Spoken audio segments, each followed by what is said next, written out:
At yun na nga mga kakolkol, dahil special tong araw na to, kailangan maging special din ang lugar na pupuntahan ni Daddy Kolkol.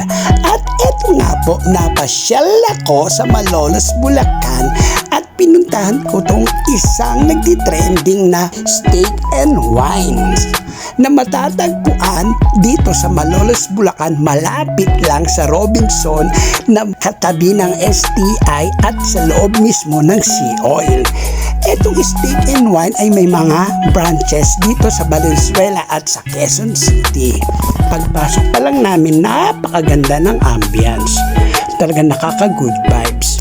At ito nga po, dahil sa akin pagpunta rito dahil special, magko-comment o magbibigay po tayo ng honest reviews regarding dito sa aming nakainan.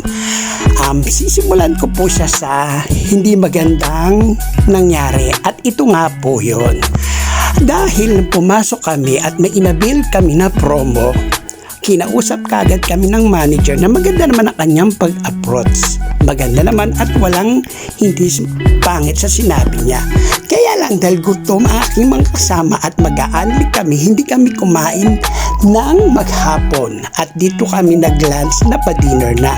Actually, napakasarap ng mga foods nila ha. Wala akong masabi. From steak to baby back ribs to wings at sa mga side dish at ang kanilang wine, napakasarap.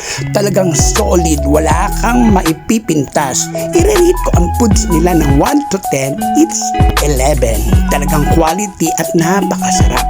At ito po nga, honest review tayo. Regarding sa kanilang pa-promo, na-avail namin, yung in-avail nga po pala namin is kasama yung ganto, ganyan. Bali, ang nangyari is nakapag-unli lang kami sa steak. At the same time, yung baby back ribs at yung kanilang wings, mga side dish nila is hindi mga available. Kaya from the start, nung pumasok pa lang kami, sinabi nung manager na dahan-dahan daw kami sa pagkain, baka daw mabusog kagad kami. So hindi namin pinansin yun.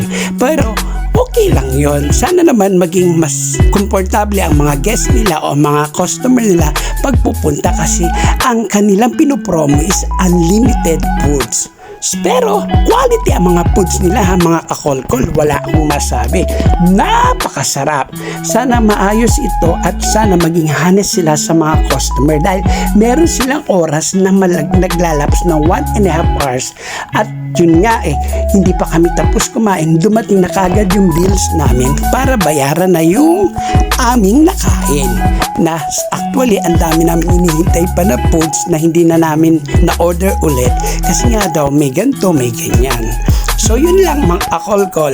Maraming salamat. Kakain muna ako hanggang sa muli. Kita kits. Bye-bye. Tingnan nyo ang pagkain ng steak.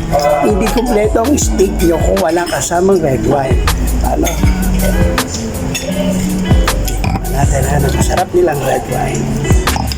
Kuya. At yun na nga mga kakolkol. Ito pala yung house wine nila na titikman natin kung gaano kasarap. Paano mga kakolkol? Titikman ko muna to ha. At sasabihin ko sa inyo kung gaano kasarap.